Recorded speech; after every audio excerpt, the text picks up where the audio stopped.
Silks శ్రీరస్తు శుభమస్తు sale ప్రతి 25,000 రూపాయల కొనుగోలుపై ఒక గోల్డ్ కాయిన్ ఉచితం.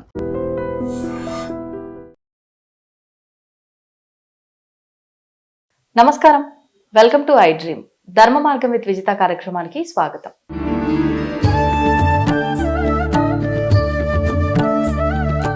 ప్రస్తుతం మనతో పాటు ఉన్నారు శ్రీ శ్రీ శ్రీ గణపతి సచ్చిదానంద స్వామి మైసూర్ పీఠం యొక్క ఆస్థాన పండితులు. అలాగే వారు ఆధ్యాత్మికతకు సంబంధించి, మంత్ర యంత్ర తంత్రాలకు సంబంధించి, శ్రీ విద్యకు సంబంధించి సుమారు 100కు పైగా పుస్తకాలు రాయటం జరిగింది. వారే డాక్టర్ శ్రీ పార్థసారథి గారు. వారి ఆధ్యాత్మిక నామము స్వామి పరమానంద గారు. ఇప్పుడు వారు మనతో పాటు ఉన్నారు. వారితో మాట్లాడి మరిన్ని విషయాలు, మనకున్న సందేహాల గురించి అడిగి తెలుసుకుందాం. నమస్కారం గురుగారు. గురుగారు, ఈ మధ్య కాలంలో ఎక్కువగా కూడా ప్రత్యంగిర అమ్మవారి గురించి వింటూ ఉన్నాము. కొంచెం ఏదైనా ఇబ్బంది వచ్చినా, ఎక్కువగా ఏదైనా నెగిటివ్గా అనిపించినా కూడా ప్రత్యంగిర అమ్మవారి హోమం చేసుకుంటే విశేషమైన ఫలితం ఉంటుంది, దాని నుంచి బయటపడతారు అని చెప్పి అంటున్నారు. అసలు ఎవరు ఈ ప్రత్యంగిర అమ్మవారు, ఎందుకు చేయాలి ఈ అమ్మవారికి సంబంధించిన హోమాన్ని? దేవదానుల సంగ్రామం ఇది ఎప్పుడు జరుగుతూనే ఉంటుంది, దేవతలకి రాక్షసులకి. ఒకసారి దేవదానవ సంగ్రామం జరిగినప్పుడు దేవతలు ఎంత ప్రయత్నించినా రాక్షసుల మీద విజయం సాధించలేకపోయారు. అది ఎంతగా ఫెయిల్ అయిపోయారు అంటే విష్ణుమూర్తి యొక్క సుదర్శన చక్రం కూడా ఏం పనిచేయలే, ఈశ్వరుడి యొక్క త్రిశూలం కూడా పనిచేయలే. అప్పుడు ఏం చేయాలో వాళ్ళకి అర్థం కాల. అప్పుడు ఈశ్వరుడు ఆ పరమేశ్వరుని ప్రార్థించాడు. ఆ పరమేశ్వరి ఆ సమయంలో ఇక్కడ ఆవిర్భవించింది. ఇది ఈ దానవుల యొక్క సంహారం కోసమని ఈ భూమి మీద అవతరించింది. జన్మించాల, గుర్తుపెట్టుకోవాలి. అవతరించింది. భగవంతుడు ఇప్పుడు జన్మించడు, అవతరిస్తాడు. అంటే పుట్టుక కాదు, జన్మించడం అంటే ఆయన అవతారం వస్తుంది. వ్యత్యాసం ఏంటి గురుగారు? కృష్ణుడు పుట్టాడు, రాముడు పుట్టాడు అనుకుంటాం, పుట్టుక కాదు అది. ఇప్పుడు వ్యత్యాసం ఏంటండి పుట్టుకకి అవతారానికి? పుట్టుక అంటే మామూలుగా మనం మన పిల్లలు పుట్టినట్టుగా పుట్టాం, కానీ మామూలుగా మన పిల్లలు పుట్టినట్టుగా పుట్టలేదు. చూడండి, ఆ పుట్టబోయే ముందే శ్రీ మహావిష్ణువు వచ్చి వసుదేవుకి, దేవకి వసుదేవులకి వాళ్ళు ప్రత్యక్షమైన పుడుతున్నాను అని చెప్పాడు. మీకు ఇలా చేయండి, మీరు ఇలా చేస్తే మీకు శుభం కలుగుతుంది అని చెప్తాడు.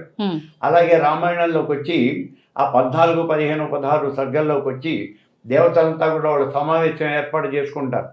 వేసుకుని మీరంతా కూడా వెళ్ళి వానరులుగా జన్మించండి, నేనే సాక్షాత్తు ఆ దశరథ మహారాజు కుమారుడిగా జన్మిస్తాను, నా ఈ శంకు చక్రాలని కూడా భర్త శత్రుఘ్నులు, ఇలా వాళ్ళు చెప్పి వాళ్ళు ఆయన యొక్క ఈ ఆయన పరివారం ఉంటుంది కదా, ఆ ప్రోటోకాల్, ఆ దాని అంతటితోనూ అలా దిగుతాడు.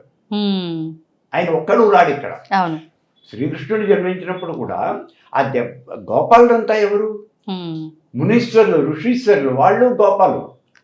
ఆ యాదవ కులంలో ఉన్న వాళ్ళంతా కూడా సామాన్యమైనటువంటి యాదవులు కాదు. అందుకే మనం చెప్పేది శ్రీకృష్ణ పరమాత్ముడిని ముట్టుకునేటటువంటి, ఆయనతో తాకేటటువంటి అదృష్టం వాళ్ళకి దక్కింది అంటాడు. అది సామాన్యమైన విషయం కాదు. మనం వెళ్ళి ఆయన ఎలా ముట్టుకోలేము. మనం వెంకటేశ్వర గుడిలోకే సరిగ్గా వెళ్ళినాం అంటే మన కెపాసిటీ అంతవరకే ఉంది. మరి ఇప్పుడు వెంకటేశ్వర స్వామి గుడిలో ఉన్నటువంటి ఆ ప్రధాన పూజారి ఉన్నాడు, ఆయన రోజు ఆ విగ్రహానికి అలంకారం చేస్తాడు. జన్మజన్మల పుణ్యఫలం అది, సామాన్యమైన విషయం కాదు. ఇంతకన్నా మరి ఆ పుట్టినటువంటి ఆయనతో పాటు తిరిగి ఆడుకున్నటువంటి ఆ గోపాలంతా ఎంత పుణ్యం చేసుకున్నారు. అందుకే త్యాగరాజస్వామి ఆయన యొక్క కీర్తనలో కూడా పాడాడు, రారా శ్రీరామాన్ని పిలవటానికి ఆ వస్తేవుడు ఆ దశరథ మహారాజు ఎంత పుణ్యం చేసుకున్నాడు, ఆ కౌశల్యాదేవి ఎంత పుణ్యం చేసుకుంది. సరే, ఇప్పుడు వీళ్ళు అవతరించారు. ఇలా అమ్మవారు అవతరిస్తుంది, భూమి మీద అవతరించింది అంటే ఆవిడ యొక్క పరివారంతో సహా అట్లా దిగింది. దిగిన తర్వాత శత్రు సంహారం చేసేస్తుంది. మనం ఎప్పుడు కూడా ఒక మాట మర్చిపోకూడదు. ఎవరైనా ఒక పెద్ద వ్యక్తి వస్తున్నాడు అంటే ఈ వ్యక్తి ఒక్కడే రాడు. ఆ విషయాన్ని మనం చాలా జాగ్రత్తగా గుర్తుపెట్టుకోవాలి. ముఖ్యమంత్రి వస్తున్నాడు, ముఖ్యమంత్రి ఒక్కడే వస్తాడా? రాడు. ఆయన ముందు వెనక బోర్డులతో పటారం, ఆయన ఏం కావాలన్నా కూడా ఇమ్మీడియట్గా ఆయన ఇన్ఫర్మేషన్ సప్లై చేసే వాళ్ళు కావాలి. వాళ్ళందరితోనూ వస్తాడు. అలాగే భగవంతుడు కూడా ఇంతకన్నా ఎక్కువ ఆ పరివారంతో ఆయన అందరితోనూ అలా వచ్చి దిగాడు. సరే ఇప్పుడు ఈ అమ్మవారు కూడా అలా తన యొక్క సైన్యంతో సహా వచ్చి దిగింది, రాక్షస సంహారం చేసేది. ఈ వచ్చే ఆ సమయంలో అక్కడ ఉన్నటువంటి దేవతలు ఎంతమంది మిగిలారు, యుద్ధంలో వాళ్ళు దెబ్బలు తిన్న వాళ్ళు పారిపోయారు, మిగిలినటువంటి వాళ్ళు మిగిలారు. అక్కడ ఎంతమంది మిగిలారు? 64 మంది మిగిలారు. 64 మంది. ఎంత మందిలో 64 మంది? అసలు మిగిలినటువంటి వచ్చినటువంటి దేవత అంతా పారిపోయారు. ఎంతమంది వచ్చారో మనకి లెక్కలేదు, అంతా పారిపోయారు దెబ్బలు తిని. ఈ 64 మంది మిగిలారు. ఈ 64 మందికి కూడా ఈ దేవత ఒక్కొక్కళ్ళకి ఒక్కొక్క రూపంలో ప్రత్యక్షమైంది. అది ఇక్కడ గమ్మత్తైన విషయం. అందరికీ ఒకేలా కనిపించాల. ఎందుకని? ఒక్కళ్ళకి ఒక రూపంలో శత్రు సంహారం చేయటం కోసం, అన్ని శత్రు సంహారం చేసే రూపంలో. ఈ 64 రూపాలకి కూడా 64 రకాల మంత్రాలు ఉన్నాయి. వాటినే ప్రత్యంగర పిచ్చేలు అంటారు, పిచ్చా మంత్రాలు అంటారు. ఇవన్నీ కూడా ఆవిడతో ఆవిడ యొక్క ప్రతిరూపాలే శత్రు సంహారం చేయటం కోసం మనకు ఉపయోగించేవండి ఇవి. కాబట్టి ఇప్పుడు మనం ఈవిడ్ని ఈ ప్రత్యంగిర అనేటటువంటి ఇది ఎవరు వాడారు అంటే శైవులకు ఓ రకంగా కనిపించాడు, వైష్ణవులకు ఓ రకంగా కనిపించాడు, విష్ణుమూర్తికి ఓ రకంగా కనిపించాడు. ఆయన నారాయణ ప్రత్యంగిర ఆయన సెపరేట్గా మంత్రం రాసుకున్నాడు, ఆయన మంత్రం వేరే ఉంది. అలాగే శివుడికి ఇంకో రకంగా కనిపించాడు, ఈయన శివుడు వేరే మంత్రం రాసుకున్నాడు, బ్రహ్మకి వేరే రకంగా కనిపించాడు. ఆయన బ్రహ్మకృత్య అని ప్రత్యేకమైన మంత్రం ఉంది. అలా అందరికీ ఆ ఉన్నటువంటి ఇవే 64 రకాలైనటువంటి మంత్రాలు. వాటినే ప్రత్యంగర కృత్యాలు అని అంటారు. ఈ ప్రత్యంగర కృత్యాలతో శత్రు సంహారం చేసింది. అయితే ఈవిడ సామాన్యమైనటువంటి శక్తి కాదు. శత్రు సంహారం చేయాలి అంటే మంత్రశాస్త్రంలో అందులో స్త్రీ దేవతలను గురించినటువంటి ఈ మంత్రశాస్త్రం, దీన్నే విద్య అని అంటారు. అవి తర్వాత చూద్దాం మనం.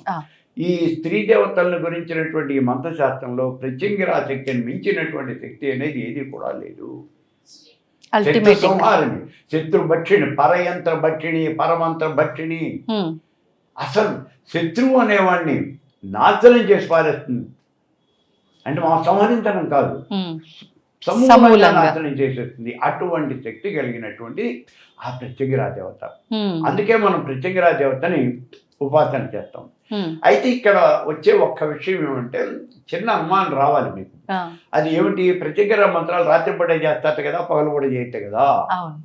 అందులో ఇవి తంత్రం అంటూ ఉంటారు, మరి తంత్రం అందరూ చేయడానికి వీల్లేదంటారు. Very good. తంత్రం అంటే ప్రక్రియ అమ్మా, ఏం లేదు. తంత్రం అంటే ఏం లేదు. ఇప్పుడు ఇది నేను చేసి నీ చేతికి ఇచ్చాను, తంత్రమే. తంత్రం అంటే ప్రక్రియ, పూజా విధానం, అంతగానే ఏం లేదు.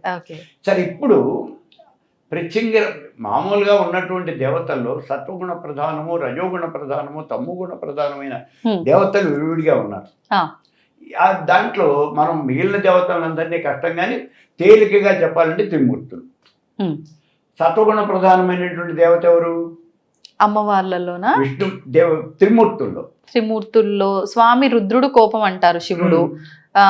ఇంకా బ్రహ్మనైతే అసలు ఆరాధించము, ఎక్కువగా తలవము. విష్ణుమూర్తి సత్వగుణ ప్రధానమైన దేవత. రజోగుణ ప్రధానమైనటువంటి దేవత బ్రహ్మ. తమోగుణ ప్రధానమైనటువంటి దేవత శివుడు, ఈశ్వరుడు.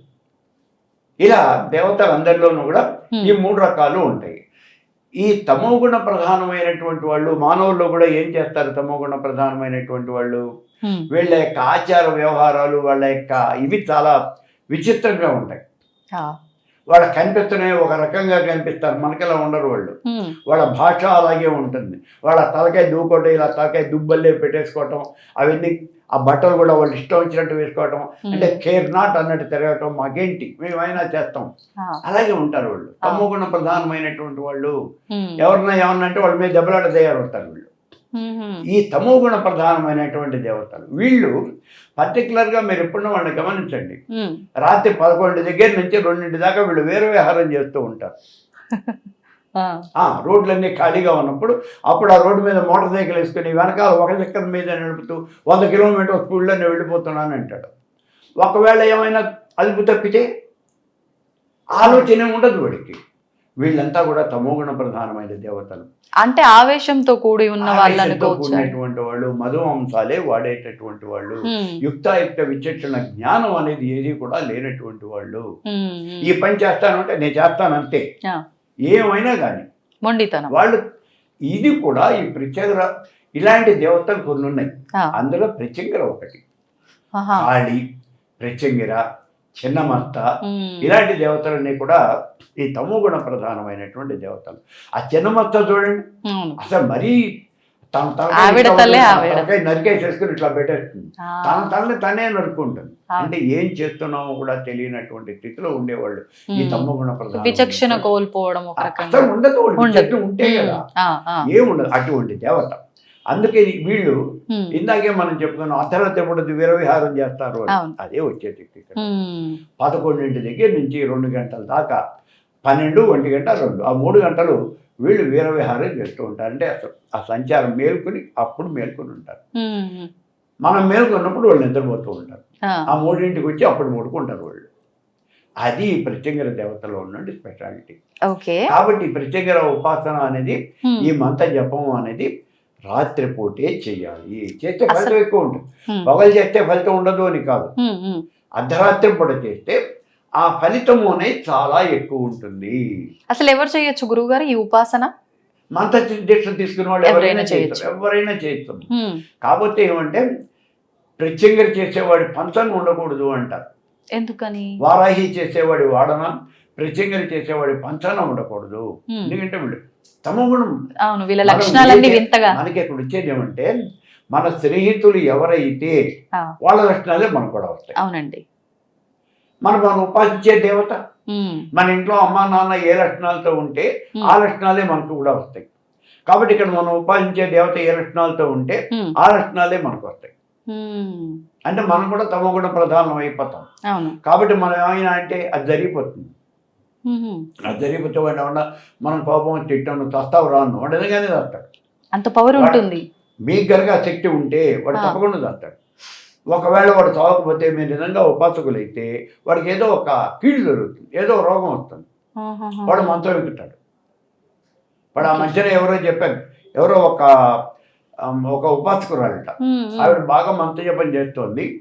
ఆ కొడుకు ఏదో డబ్బుల కోసమని తండ్రి దగ్గరికి వచ్చి పీడించాడు. తండ్రి డబ్బులు ఇవ్వలేదు, అందుకని తండ్రిని కొట్టాడు. కొడుకు కొట్టాడు, వాళ్ళ తండ్రిని కొట్టాడు. దాంతో ఆవిడ కోపం వచ్చి, అరే విధ దుర్మార్గుడు నువ్వు చస్తావురా అని చెప్పిందట. మరి ఆవిడ వాక్కు ఫలము మరి ఏమైందో తెలియదు కానీ 3వ రోజున వాడికి యాక్సిడెంట్ అయితే చచ్చి ఊరుకున్నాడు. ఇప్పుడు నేనేం చేయాలని అంటుంది. ఇంకేం చేస్తా, చచ్చిపోయిన కొడుకు అంత్యక్రియలు చేయి. గురువుగారు మాటకి ఇంత పవర్ ఉంది అంటున్నారు, మరి కర్మ అంటారు, తలరాత అంటారు, వాడి ఆయుష్ అక్కడికే ఉందేమో. ఈమె మాట పవర్ వల్ల ఎలా చనిపోయాడు? మనం కాదండి. కానీ ఇప్పుడు ఆవిడ ఫీలింగ్ ఏమంటే, నా మాటకే చచ్చిపోయాడా, మరి ఇప్పుడు నేనేం చేయాలి అంటుంది. ఏం చేస్తాను, మనం చచ్చిపోయిన వాడికి వాడి పనులు. కానీ తర్వాత ఓ మంత్రవేత్త దగ్గరికి, గురువు గారి దగ్గరికి కూర్చో, ఆయన ఏం చేయాలో ఆయన చెప్తాడు, అప్పుడు చెప్తాడు. సో ప్రత్యంగిర దేవత అనేది ఎంత పవర్ఫుల్ అయినటువంటి దేవత. ఇప్పుడు మరి అంటే ఆ ఉపాసన చేస్తున్న, మంత్ర దీక్ష తీసుకున్న అమ్మవారి లక్షణాలే మనకు వస్తాయన్నారు. అమ్మవారు అర్ధరాత్రి తిరుగుతారు అని చెప్పారు. ఆవిడ లక్షణాలన్నీ కూడా తమో గుణానికి సంబంధించి.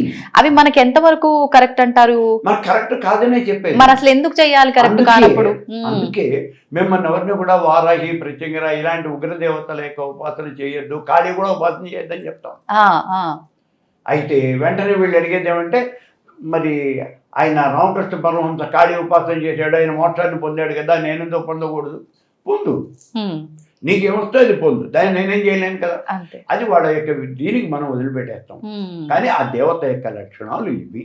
మరి ఇప్పుడు సరే, ఉపాసన దీక్ష అయితే వద్దు, పక్కన పెట్టేద్దాం. హోమం మాత్రం మీరు అన్నట్టు ఉపాసన దీక్ష వద్దని చెప్పడం లేదు. అవి కావాలనుకున్న వాళ్ళు చెయ్యాలి. నీకు కూడా కావాలి, నీకు కూడా నాకు కావాలి. ఎందుకు కావాలి అంటే, మనకి ఏదైనా ఒక ప్రాబ్లం వచ్చింది అనుకోండి, ఇప్పుడు సైనికుడు బాధ్యతలో సైనికుడు కావాలి, లేకపోతే మన ఇంట్లో కత్తి కావాలి. ఈ కత్తి అనేది ఎందుకు? ఎంతసేపు కత్తి పట్టుకుని వెళ్ళిపోయి ఉన్న చంపేయం మనం లేదు, కానీ ఆత్మరక్షణ కోసం ఉపయోగించాలి కదా. అవును. అలాగే ఈ సమయస్ఫూర్తి ఉండాలి అది వాడేటప్పుడు. ఆత్మరక్షణ కోసం మనం ఉపయోగించుకోవాలి, అంతవరకే ఉపయోగించుకోవాలి. మిగిలిన సమయాల్లో వాడి జోలికి పోకూడదు. అంటే అవసరమైనప్పుడు మాత్రమే వాటిని ఆ ఉపాసనాన్ని చేయాలి. ఎంతవరకు చేయాలో అంతవరకే చేయాలి. కానీ అలా ఒక్కసారి మంత్ర దీక్ష తీసుకొని ఉపాసన విద్య తీసుకున్న తర్వాత నాకు ఇప్పుడు ఏదైనా ఎమర్జెన్సీ వచ్చి ఉపయోగించుకోవాల్సిన విధానం ఉంది అన్నప్పుడే ఉపయోగించుకొని మిగతా సమయంలో అమ్మవారిని నెగ్లెక్ట్ చేయడం కరెక్టేనా? కరెక్ట్ కాదు. మంత్రంలో 2 రకాలైన మంత్రాలు ఉంటాయి. ఒకటి మామూలుగా జీవితకాలం మనం ఉపాసన చేసే మంత్రాలు ఒకటి. రెండోది అంటే కామ్య మంత్రాలు ఉంటాయి. రెండోది ఈ కామ్య మంత్రాలు అంటే అవసరమైనప్పుడు మాత్రమే మనం వాటిని ఉపయోగించుకుంటాం. ఇప్పుడు మనకి ఇంట్లో సామాన్యంగా గృహప్రవేశం అయ్యాం, వెంటనే మన అలవాటు ఏంటి, స్వామివారి వ్రతం చేసుకోవటం. అంతేగా, ప్రతిరోజు ఏంగా వ్రతం చెయ్యం, సో వదిలిపెట్టేస్తున్నాం కదా. ఇలాగా చాలా ఉంటాయి. అలాగే ఈ మంత్రాన్ని కూడా మనం అవసరమైనంత వరకు తీసుకుని అవసరం అయిపోయిన తర్వాత దాన్ని నమస్కారం పెట్టేసి వదిలిపెట్టి ఓ 40 రోజులు 80 రోజులు నీ పని అయ్యేదాకా, ఆ శత్రు నాశనం అయ్యేదాకా అవి చేసుకుని ఆ తర్వాత నమస్కారం పెట్టేసి మళ్ళీ అవసరమైనప్పుడు మళ్ళీ పిలుద్దాం. ఇప్పుడు ఇది స్త్రీ పురుషులు ఎవరైనా ఆచరించవచ్చా మీరు చెప్పిన కామ్యం ప్రకారం చేసే విధానం? ఎవరైనా చేయొచ్చమ్మా. ఇప్పుడు సంకల్పం అన్నారు అంటే ఒక 40 రోజుల ఎన్ని రోజులు అని. ఈ 40 రోజులు వరుసగా చేయాల్సి వచ్చినప్పుడు పురుషులకు ఓకే, మరి స్త్రీలకు ఇది వరుసగా చేయడానికి వీలవ్వదు కదా? అవ్వదు. అంటే ఇప్పుడు మంత్రశాస్త్రంలో అనేకమైనటువంటి రూల్స్ రెగ్యులేషన్స్ ఉన్నాయి.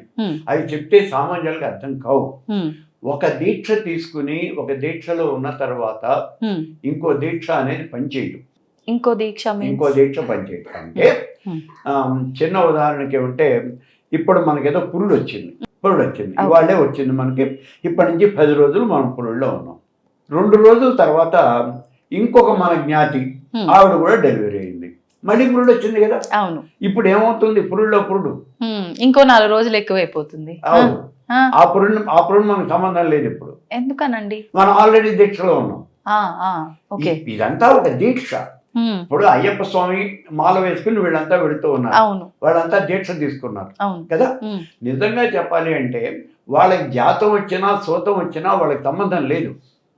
ఎందుకంటే వాళ్ళు ఆల్రెడీ ఒక దీక్షలో ఉన్నారు, 40 రోజుల దీక్షలో ఉన్నారు. ఇవాళ ఈ వచ్చిన జాతం కానీ సూతం కానీ 10 రోజులతో పోతుంది. వీళ్ళ దీక్ష ఇంకా ఎక్కువ కాలం ఉంది. కానీ అలా ఈ దీక్ష మనకి పనికి అసలు మనకి సంబంధమే లేదు దాంతో. కానీ అలాని ఎవరు కంటిన్యూ చేయట్లేదు కదా వాళ్ళ ఇది మనమేం చేయలేము. వాళ్ళ గురువు గారు కూడా అలా చెప్పరు. ఇప్పుడు ఎవరైనా జాతం కానీ సూతం కానీ వస్తే నీ మెడలో ఉన్న మాలన్నీ తీసి పక్కన పెట్టేసి మా పని చేయాలి ఎవడో చెప్పడం పని. అసలు ఇది పద్ధతే కాదు. నువ్వు మాల వేసుకున్న తర్వాత మాల తీసేసావు అంటే నువ్వు దీక్ష విరమించావు అని కదా. అవును అవును. మరి అట్లా ఎట్లా విరమిస్తావు నువ్వు? 40 రోజులు దీక్ష. కానీ కొన్ని నియమాలంటూ ఉన్నాయి కదా దేవతారాధనకి, మరి ఇలా సూతకంలో ఉండి ఆరాధించమని భగవంతుడు చెప్పాడు. నీకు లేదుగా, అంటదు కాబట్టి ఆ సమయంలో నీకు సూతకం లేదు. ఓకే. ఇప్పుడు మామూలుగా మన వాళ్ళు ఏదో చెప్తూ ఉంటారు చూడండి, బయట నుంచి వచ్చాను పర్వాలేదురా పట్టుబట్టు కట్టుకుని నువ్వు పని చేసే సరిపోతుంది అంటే. అంటే కొన్నింటికి కొన్ని ఎక్సెప్షన్స్ ఉన్నాయి. అవి పెద్దవాళ్ళు ఎవరైనా చెప్తే మనకి వాళ్ళకి తెలియాలి. వాళ్ళకి చెప్పే పెద్దవాళ్ళు చెప్పాలి ఇవన్నీ కూడా ఇలా ఉంటుందమ్మా అని. అంతేగాని అలా ఏమో ఒక దీక్షలో ఇంకో దూరదు. ఓకే. మొదలు పెట్టిన రోజు నుంచి చివరి వరకు వాళ్ళు 40 రోజుల పాటు చేయొచ్చు. కానీ మనం ఆ మాట చేయొచ్చు అని చెప్తే వాళ్ళు మనకు తంతారు. అంతే కదా. ఎందుకంటే లౌకికంలో వాళ్ళు ఒక పద్ధతిలో అలవాటు పడిపోయారు. మనం ఏం చెప్పినప్పటికీ కూడా నీ మనోభావాలకి ఎగెనిస్ట్ గా నేను చెప్పకూడదు. ఇక్కడ ఇది లౌకిక వ్యవహారం. అది వాస్తవమా అనవసరం, అన్నీ అనవసరం, నిజమని అనవసరం. అవును. కాబట్టి అవి కొన్ని వాళ్ళ విజ్ఞతకి వాళ్ళకే వదిలేసేది మనం నమస్కారం పెట్టాలి. అయితే ఈ కామ్యం ప్రకారం చేసేది మాత్రమే మనం ప్రత్యంగిరి అమ్మవారికి సంబంధించిన విధానంలో ఆచరించాలి. అది కూడా అప్పటికప్పుడు తర్వాత పక్కన పెట్టేయటం. కామ్య దేవత కదా. అలా అని పరిపూర్ణంగా నేను ప్రత్యంగిరా దేవతని ఉపాసన చేస్తాను అని అంటంలో తప్పేం లేదు. ప్రత్యంగిరా దేవతని మీరు ఇంట్లో విగ్రహం పెట్టుకుని మీరు రోజు చేయొచ్చు. విగ్రహం కూడా పెట్టుకోవచ్చు. చాలా మంది అయ్యో నా దగ్గర ఉన్న విగ్రహాలు నేను మొన్న ఎవరికో ఇచ్చేసాను. నేను ఎందుకు ఇచ్చారండి? ఎందుకు అంటే నేను కొంచెం పెద్దవాడిని అవుతున్నట్టుగా నాకు అనిపిస్తోంది. ప్రతిరోజు నేను కూర్చొని పూజ ఇచ్చేదాన్ని నేను చేయలేను. అందుకని నేను చేయకుండా ఎందుకు, అందుకని మొన్న మా వాళ్ళు అందరినీ వచ్చినప్పుడు గురు పౌర్ణమి మా వాళ్ళు వచ్చినప్పుడు నా దేవతార్చన మొత్తం తీసుకొచ్చి అక్కడ పెట్టి, నాన్న మీకు ఏం కావాలంటే అది ఎవరికి కావాలంటే అది తీసుకెళ్ళిపోంటారా అన్నాను. 5 నిమిషాల్లో మొత్తం ఖాళీ అయిపోయింది. వాళ్ళన్నా చేసుకుంటారు. నేనేం చేస్తాను. ఓకే. మరి ఇప్పుడు ఈ కామ్యాల ప్రకారం చేసుకునేదేనా గురుగారు ఈ హోమం కూడా, ప్రత్యంగిర హోమం కూడా? ఈ దేవతని ఉపాసన చేసేటప్పుడు అన్ని రకాలుగాను మనసు అంటే ఒక దీక్ష తీసుకుని ఇన్ని రోజులు మనం చేస్తున్నాము అంటే మీకు అయ్యప్ప దీక్షలో చూడండి, పొద్దున పూట శరణ ఘోష చెప్పాలి, ఓకే, సాయంత్రం పూట శరణ ఘోష చెప్పాలి, ఓకే, అంటే పొద్దున సాయంత్రం ఆ 100 సార్లు శరణు శరణు శరణు అంటే సరిపోయిందా? అది కాదు చేయాల్సింది. ఉదయం నుంచి సాయంత్రం దాకా సర్వకాల సర్వావస్థలందు నువ్వు ఆ భగవంతుడి ఎందే మనస్సు నిలపాలి అనేది అక్కడ ఉన్నటువంటి ప్రిన్సిపల్. అవును. కానీ మనకి ఆ సమయం కుదరక పొద్దునేదో 100 సార్లు సాయంత్రం 100 సార్లు చేసి మరి మన పనులు ఉద్యోగం మనం చేసుకోవాలి కదా పెడతాను. అట్లాగే ఇక్కడ ప్రత్యేకంగా కానివ్వండి, మీరు ఇంక ఏ దేవత అయినా సరే ఆ ఉపాసన చేస్తున్నాము అన్నప్పుడు ఆ మంత్రాన్ని కంటిన్యూగా జపం చేయటానికి దానికి ఒక పద్ధతి అనేది ఉన్నది. ఆ మంత్రం జపం చేసేటప్పుడు ఆవిడకి సంబంధించినవన్నీ చదవాలి, మంత్ర జపం చేయాలి, ఆవిడ యొక్క కవచం, ఆవిడ యొక్క స్తోత్రాలు, అష్టోత్తరం, శాస్త్రం, హోమ విధానం ఇవన్నీ కూడా చేయాలి. మనం అన్నీ చేయాలి, హోమం కూడా చేయాలి. మరి మాకు చేతగా నేర్చుకో, చేత కాదు అంటే ఎట్లా కుదురుతుంది? చేతయి వెళ్ళావా? ఇప్పుడు ప్రతికారం మంత్రం నీకు తెలిసి వెళ్ళావా? లేదు. మరి అట్లాగే ఇది కూడా నేర్చుకో, తెలుసుకోవాలి, తెలుసుకుని నువ్వు చేయాలి. మరి ఇప్పుడు మేము నాన్ వెజిటేరియన్ కూడా నివేదన చేయొచ్చా అండి? తమోగుణ ప్రధానమైన దేవత కదా, ఆవిడ తింటుంది. మరి ఎందుకు తింటూ? అదేంటమ్మా మిలిటరీ వాడు మాంసం తింటా, శ్రీరామచంద్రుడు మాంసం తిన్నాడా లేదా అని ఒక క్వశ్చన్ వచ్చింది. తిన్నాడు అని అనేవాళ్ళు కొంతమంది, అది తినలేదు పుకార్లు అనేవాళ్ళు కొంతమంది. తినలేదు అని చెప్పడానికి క్షత్రియుడమ్మా రాముడు, ఆయన యుద్ధం చేయాలి కదా, మరి ధనుసు పట్టుకోవాలంటే బలం కావాలి కదా, మరి మా మాంసం తినకుండా ఎట్లా ఉంటాడు? రామాయణంలో శుభ్రంగా రాశాడు. ఏది అరణ్యవాసానికి వెళ్ళినప్పుడు అక్కడ వాళ్ళు ఒక ఇది వేసుకున్నారు కదా, పర్ణశాల. ఆ పర్ణశాల వేసుకున్నప్పుడు నల్ల దుప్పిని తీసుకొచ్చి అక్కడ బలిచ్చాడు లక్ష్మణుడు. నల్ల దుప్పి ఇంకోటి ఏదో తీసుకొచ్చారు, తీసుకొచ్చి అక్కడ బలిచ్చాడు. మరి బలి ఇవ్వటం అనేది నువ్వు నేను ఇవ్వగలమా? ఇస్తున్నారు కదా అమ్మవార్ల దగ్గర, గ్రామ దేవతల దగ్గర. రాముడే అక్కడ రామాయణంలోనే జరిగింది కదా, కాబట్టి రాముడు మాంసం తినలేదు. ఇలాంటివన్నీ ఎలా కుదురుతాయి? అలా ఏం ఉండదు. మాంసం తినేయటం, మాంసం అనేది ఒక ఆహారం అంతే, ఒక ఆహారం. ఆహారాన్ని తిన్నాడంటే కావలసిన వాడు తింటాడు, లేని వాడు లేదు. నీకు అవసరమైతే తిను. కానీ అది జీవహింస అని అంటున్నారు కదా గురుగారు. సరే, ఇప్పుడు రాముడు మాంసాహారం తిన్నాడు, బలిచ్చాడు, బాగుంది. మరి రాముడు ఆచరించిన ధర్మాన్ని అవన్నిటిని నువ్వు ఆచరిస్తున్నావా? అది కదా ఇప్పుడు రాముడు తిన్నాడు కాబట్టి నేను తింటాను అన్నాడు. అలా వద్దు. మాంసం తినచ్చా లేదా అనేది అంతవరకే ఇక్కడ మనం ప్రశ్న. నీకు అవసరమైతే తిను. ఇప్పుడు అందుకే బార్డర్లో పనిచేసే మిలిటరీ వాడికి వాడు మాంసం పెట్టడం దేహపుష్టి కావాలి కదా, మరి వాడు మాంసం పెట్టాల్సిందే. నీకు నాకు అనవసరం. నేను మనకెందుకు ఏదో రుచి కోసం తింటున్నాం మనం అంతే. కాబట్టి మనం ఏదో మసాలా వరకు తింటే సరే. అసలు మసాలా మాత్రం ఎందుకు నీకు? లివర్ పాడైపోతుందని చెప్తున్నాడు కదా డాక్టర్. కాబట్టి అది కూడా అవసరం లేదు. మనకి సత్వగుణం కావాలి. ఇక్కడ సత్వగుణ ప్రధానమైన ఆహారాన్ని మీరు తినండి. మరి ప్రత్యంగిరాదేవి తమోగుణ ప్రధానమైనటువంటిది కాబట్టి తమోగుణమైన ఆహారాన్ని ఆవిడికి నివేదన చేయాలి. లేదు, నేను తమోగుణమైన ఆహారం అమ్మవారికి నివేదన చేయను, నేను చాలా సాత్వికంగా ఆరాధిస్తా, నేను నాకు నచ్చిన సాత్విక ఆహారమే పెడతా, అప్పుడు అమ్మవారు అనుగ్రహించరా? దానికి దీనికి ప్రత్యామ్నాయమైనటువంటి ఆహారాలు ఉన్నాయి. ఏంటండి? మాంసం పెట్టము, గారెలు పెట్టు. మేము మద్యం పోయము, నమద్యం మాధవీభ్యంచం అంటే మాధవీలత చెట్ల నుంచి తీసినటువంటి కళ్ళు సారా ఇది కాదు మద్యం అంటే. మరి ఏమిటి అంటే అక్కడ వాడు చెప్పాడు మధుకిరణ శశోద్భవం అంటాడు. పూర్తిగా అంటే మనం ధ్యానంలో కూర్చుని కుండలిని శక్తిని పైకి పంపించినట్లయితే ఇది అక్కడ ఆ సహస్రధర పద్మాన్ని కరిచి పట్టుకుంటుంది, అక్కడి నుంచి అమృతపు దారులు కారుతాయి అన్నాడే, అది మద్యము అంటేను అని.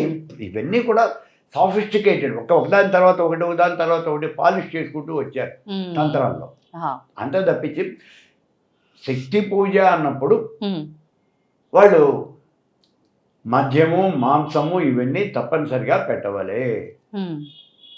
వాళ్ళు 5 మకారాలు చెప్పాడు కదా, 5 మకారాలు మనం ఖచ్చితంగా ఇవ్వాలి, ఇస్తేనే ఆ శక్తి పూజ అనేది పూర్తవుతుంది అన్నాడు. కాబట్టి ప్రత్యంగా దేవతకి మరి ఈ మాంసాన్ని నివేదన చేయటం. ఇప్పుడు ఒక ఆయన చెప్పాడు, ప్రత్యంగా దేవతను తీసుకొచ్చి నేను శాకాహార పద్ధతిలో సత్వగుణ ప్రధానంగా నేను ఉపదేశం చేస్తాను అన్నాడు. ఓకే, చాలా బాగుంది. నేనేమంటానంటే వేట కుక్క ఉంది, అంజనా భావించద్దు. వేట కుక్క ఉంది, వేట కుక్క అది దేని మీద అయినా సరే పడి పీకేస్తుంది, చంపేస్తుంది, లాగేస్తుంది. మరి అటువంటి ఆ వేట కుక్కని తీసుకొచ్చి మన ఇంట్లో కూర్చోబెట్టి పొద్దున మధ్యాహ్నం సాయంత్రం దాన్ని పప్పును పెరుగు వేసి పెట్టామనుకో ఏమవుతుంది? అప్పుడు మనకి మళ్ళీ తిని పడుకుంటుంది, అది చేయాల్సిన పనులు చేయదు. మరి అప్పుడు ఉపయోగం ఏంటి? కాబట్టి అలా కాదు, ఏ మంత్రాన్ని మనం ఉపాసన చేస్తున్నామో దాని ప్రకారమే మనం ఉపాసన చేయాలి. మీ ఇంటికి వస్తే మీ ఆచారాన్ని పాటించాలి, మా ఇంటికి వస్తే మా ఆచారాన్ని పాటించాలి. మనం ప్రత్యంగర దగ్గరికి వెళ్ళినప్పుడు ఆ ప్రత్యంగర యొక్క సహజమైనటువంటి లక్షణాలు ఏవైతే ఉన్నాయో అవి కనుక మనం ఆచరించకపోతే ఆవిడ అలా పనిచేయదు. ఇప్పుడు మనం హోమం చేసేది కూడా రాత్రిపూటే హోమం చేయాలి. ఈ 11 to 2 ఈ మధ్యలోనే మనం హోమం చేయాలి. అంటే ఆ 2 గంటలు టైం సరిపోవటం లేదు అని 10 to 2 పెట్టుకుంటామండి అన్నారు. పెట్టుకొని ఇంకో గంట చేయండి. మీరు అలా చేస్తే ఆ హోమం అయినా ఆ సమయంలోనే చేయాలి. తర్వాత ప్రత్యంగర మహావిద్య అప్పుడే పారాయణ చేయాలి. ప్రత్యంగర మహావిద్య పారాయణ చేయటం అంటే సామాన్యమైనది కాదు, చాలా మీకు ధైర్యం కావాలి. అలాగే మనకి ప్రత్యంగర రుక్పారాయణ అని ఉంది. ప్రత్యంగర రుక్కులు పారాయణ చేస్తారు. అవి కూడా ఆ రుక్కులు కూడా అసలు ప్రత్యంగర రుక్కులు పారాయణ చేస్తే జరగనటువంటి పని లేదురమ్మా. అన్ని ఏదైనా జరుగుతుంది, ఎటువంటి పని అయినా సరే జరిగిపోతుంది. 100-108 సార్లు పారాయణ చేయండి అని చెప్తాం. నువ్వు రాత్రిపూటే పారాయణ చెయ్యి నిశ్చలమైనటువంటి మనస్సుతో. అంటే అవి మంత్రమా శ్లోకమా? మనం చెప్పామే 64 రకాలుగా దేవత కనిపించింది. ఇద్దరు ప్రతి దేవతకి ఒక రుక్కు ఉంది, అంటే మంత్రం ఉంది. ఋగ్వేదంలో ఉన్న మంత్రాలని రుక్కులు అంటారు. ఇప్పుడు 64 మంత్రాలు కలిపినటువంటి పారాయణది. అది వేదపరమైన ప్రత్యంగర. మరి ఇప్పుడు ఈ వేద మంత్రాలు అందరూ చేయొచ్చా? ప్రత్యంగర మంత్రాలు వేదంలో ఉన్నాయి, అధర్వణ వేదంలో ఉన్నాయి. ఋక్పారాయణ అంటే ఋగ్వేదంలో ఉన్నాయి కొన్ని మంత్రాలు. ఇప్పుడు అందరూ కూడా చేస్తూ ఉంటారు. ఈ బ్రహ్మకృత్య అని, యాంకల్పయంతే నోరయ అని మంత్రం చెప్తాం, అది వేదంలో ఉన్నది. అదేంటి అసలు అన్ని మంత్రాలు వేదంలో ఉన్నవే. చాలా మంత్రాలు ఉన్నాయి వేదంలో, కాబట్టి ఎక్కువ అధర్వణ వేదంలో కనిపిస్తాయి మనకి. అందుకని ఆ మంత్రాలు అవి పారాయణ చేస్తూ మీరు చేయవలసిన హోమం. ఆ హోమం కూడా ఏం చెప్పాడు ప్రత్యంగర హోమం అంటే మిరపకాయలతో హోమం చేయండి, ఎండు మిరపకాయలతో హోమం చేయండి. చేతైనటువంటి వాడు మాత్రమే చేయండి, లేకపోతే చుట్టుపక్కల వాళ్ళంతా వచ్చి మిమ్మల్ని బాధతారు. ఎందుకంటే మంటకి కోరు వచ్చేస్తుంది, విపరీతమైన కోరు వస్తుంది. అది జాగ్రత్తగా చూసుకుని హోమం చేయాలి. అంటే హోమం పద్ధతిగా చేయలేదు అంటేనే మంట వస్తుందా గురుగారు? హోమం సరిగా మీరు చేయలేదు అంటే మీకు కూర వచ్చేది, కాయలు మండవు, కాయలు మండిపోవాలి. హోమంలో ఇట్లా మంటలో కాయలు వేస్తున్నాం అంటే మనం ఏదో 1-2 కాయలు ఇలా తీసివేయడం కాదు. మీరు ఆ కాయలు అంటే ఇలా గుప్పెడు పట్టుకొని ఆ పట్టెడు కాయలు ఎన్ని వస్తాయో అన్ని కాయలు గప్పని వేసేస్తాం. అంటే దగ్గర 100 గ్రాముల కాయలు వస్తాయి. 100 గ్రాముల కాయలు ఒక్కసారి పడితే చాలా ఘాటు. అది ఆ మంట అనేది విపరీతంగా వస్తూ ఉండాలి. పక్క నుంచి ఆద్యం అనేది బాగా పోస్తూ ఉండాలి. అప్పుడు మాత్రమే ఆ ఇది అనేది. ఆద్యము నెయ్యినేనా గురుగారు యూజ్ చేసేది? ఆయిల్ కూడా ప్రత్యంగరగా ఇస్తే ఆవు నెయ్యి వేయండి, లేకపోతే నువ్వుల నూనె వేయండి అంటాం. ఎందుకంటే ప్రత్యేక దేవతకి నల్ల నువ్వులతో హోమం చేయటం అనేది జరుగుతుంది. అందుకని ఆ నల్ల నువ్వుల నుంచి తీసిన ఆ నువ్వుల నూనె నువ్వుల నూనెతో హోమం చేయండి. అది కానీ ఇది కానీ మీరు ఆద్యం మొత్తం బాగా పడుతుంది. ఇప్పుడు 10 కిలోల మిరపకాయలు పెట్టుకుని మనం కూర్చున్నాం, 10 కిలోల మిరప 10 కిలోలు మీకు నూనె పడుతుంది, ఆద్యం పడుతుంది. విపరీతంగా పోస్తూ ఉండాలి ఆద్యం. ప్రత్యేకంగా 1-2 కూర్చుని ఆద్యం అనేది ఆద్యమే పోస్తూ ఉండాలి. మిగిలిన వాళ్ళు మిరపకాయలు వేస్తూ ఉండాలి. ఈ మిరపకాయలే కాకుండా మరి మిగిలినటువంటి పదార్థాలు ఉన్నాయి, నల్ల ఆవాలు, నల్ల నువ్వులు, తెల్ల ఆవాలు, దానిమ్మ గింజలు, ఇట్లాంటివన్నీ కూడా అనేక తోక మిరియాలు, ఇటువంటివి అనేక రకాలైన పదార్థాలు ఉన్నాయి. సరిగ్గా చేస్తే ఎంత సమయం పడుతుంది గురుగారు హోమానికి? హోమానికి మనం చేయటం కదమ్మా, మనం తెచ్చుకునే పదార్థాలను బట్టి. ఇప్పుడు 10 కిలోలు ఎండుమిరపకాయలు తెచ్చుకుని కూర్చున్నాం అనుకో, 2 గంటల పైన పడుతుంది హోమం. మరి 10 కిలోలు పడాలి కదా. ముందు మనకి సమితలు కావాలి. అంటే ఎన్ని ఎక్కువగా మనము ఈ ద్రవ్యాలు యూజ్ చేస్తే అంత ఫలితం ఉంటుందనా ఎందుకు? అంతే కదా. ఆహా. మనం మంత్రం ఎక్కువ చెప్తున్నాం కదా, అవును. మంత్రం 1000 సార్లు 1000 కాకుండా 2000 3000 మంత్రం అంటే చేస్తున్నాం. రిపీట్ అవుతుంటాయి Repeat మంత్రాలు. అవుతూ ఉంటాయి. ఓకే. లేదా ఇప్పుడు ప్రత్యంగిర రుక్పారాయణ రుక్కుల పారాయణ చేస్తూ హోమం చేస్తాం, మహావిద్య పారాయణ చేస్తూ హోమం చేస్తాం. మరి ఇట్లాంటివి చేసినప్పుడు సమయం ఎక్కువ పడుతుంది. అలాగే మంజు ప్రత్యంగిర అన్నాం, మంజు ప్రత్యంగిర అంటే మంజు సూక్తము ప్రత్యంగిర రెండు కలిపేసి రాసినటువంటి పుస్తకం. ఇప్పుడు ఇంకా విశేషమైన ఫలితం ఉంటుందా ఇలా చేస్తే? మంజు శక్తి సంహారం కదా, మంజు శక్తి శక్తి సంహారం. ఓకే. దానికి మరి ప్రత్యంగిర అనేది శక్తి సంహారమే. రెండు శక్తి సంహారాలు, రెండు బ్రహ్మాండమైన సేనాధిపతులు ఇద్దరు ఒక తోట కలిశారు. మరి ఇంకా అలాగే కాళీ ప్రత్యంగిర రీసెంట్ గా వేశాను పుస్తకం నేను. కాళీ శక్తి సంహారం, ప్రత్యంగిర అంతే. మరి ఆ రెండు కలిపి కాళీ ప్రత్యంగిర రెండు కలిపి కనుక మనం చేస్తే మంత్రం చేస్తే చాలా గొప్ప ఫలితం ఉంటుంది. ఇప్పుడు నేను చెప్పిన పుస్తకాలని నేను రాసినవి, నేను రాసినవి ఆ ప్రత్యంగిర మీద. కాబట్టి అవి చాలా గొప్పదైన ఫలితాన్ని ఇస్తుంది. ఇచ్చాను ఎవరితోనూ 10 కిలోల మిరపకాయలు 2 మిరపకాయలు పెట్టి హోమం చేయించాను. ఇది సామూహికంగా చేసినా కూడా అంతే ఫలితం ఉంటుందా గురుగారు? సామూహికంగా చేస్తే ఫలితం ఎందుకు ఉంటుందిరా, తీసుకొచ్చిన అన్నం మీరు 10 మంది కలుపు తింటే తల ముద్దే కదా వచ్చేది. అంతే అంతే. ప్రసాదం వెంకటేశ్వరం గుళ్ళో మన పూజ చేసినట్టు ఉంటుంది. ఓ 10 మంది వస్తే 10 మందిని కూర్చోబెట్టి గోత్రనామాలు చెప్పి ఒక అష్టోత్తరం చేస్తాడు ఆయన. అయిపోయిందండి నేను చేశానంటాడు. ఆయన డబ్బులు తీసుకోవడానికి సరిపోతుంది. మరి 10 అష్టోత్తరాలు చదవే అయితే కదా దేవుడి బలం ఉండేది. మరి అది లేకుండా ఎట్లా? కాబట్టి సామూహికంగా చేస్తే అంటే కొన్ని వచ్చేప్పుడు సామూహికంగానే చెయ్యాలి, మనం చేయలేము సింగిల్గా, మన వల్ల కాదు. కొన్ని పెద్ద కార్యక్రమాలు ఉంటాయి, అవి సామూహికంగా చేయాలి. ఎటువంటి కార్యక్రమాలు గురువు? ఎటువంటి సామూహికాలు అంటే రుద్రం చేసేప్పుడు అతిరుద్రము మహారుద్రము చేస్తాం మనం. ఓకే. మహారుద్రము అంటే నమ్మకాన్ని మనం 11 సార్లు చేస్తే దాన్ని రుద్రము అంటాం. 11 121 సార్లు చేస్తే అది ఏకాదశి రుద్రము అంటాం. అటువంటి ఇంటూ 11 అంటే 1331 సార్లు చేస్తే మహారుద్రము అంటాం. దాన్ని 11 సార్లు హెచ్చవేసి మళ్ళీ చేస్తే అది అతిరుద్రము అంటాం. అంటే ఎవ్రీ పర్సన్ ది క్యాలిక్యులేట్ అవుతుంది కాబట్టి ఇది సామూహికంగా చేయాలి అని ఒక్కర్లేదు. నేను మా అతిరుద్రం దాకా నేను చేశాను, 1331 రుద్రాలు నేను చేశాను, నేను ఒక్కడనే చేశాను. మహారుద్రానికి కూడా లెక్కేసుకున్నాను కానీ నా వల్ల కాదు అని వదిలేశాను. అంటే చాలా సమయం పట్టేస్తుంది. 5000 సార్లు 5000 చిల్లర సార్లు చేయాల్సి వస్తుంది. సుమారుగా అంటే ఎంత సమయం పట్టే అవకాశం? ఎన్ని రోజులు పడుతుంది? ఇదానికి అతిరుద్రం చేయడానికే 28 రోజులు పట్టింది. రోజుకి 55 సార్లు కన్నా నేను ఎక్కువ చేయలేకపోయాను. మరి 1331 అవ్వాలి, ఎప్పటికవుతాయి? 28 రోజులు 29 రోజులు పట్టినప్పుడు ఆ హోమం చేసిన తర్వాతే ఫలితం ఎలా ఉంటుంది? ఆ హోమం చేసిన తర్వాతే వేదభాష్యం పుస్తకం రాశాను. చాలా గొప్ప ఫలితం ఉంటుంది. ఇట్లాంటివి చేయాలే కానీ మనం చేసే చాలా మంచి ఫలితం ఉంటుంది. ప్రత్యేక కూడా అంతే, చాలా గొప్ప ఫలితం ఉంటుంది. అద్భుతం గురుగారు, చాలా చక్కటి వివరణ ఇచ్చారు. ధన్యవాదాలు. తవ్వుతూనే శివలింగం సరే దాన్ని అట్లా కప్పేసేయండి, చూపించదండి. Krishna is there.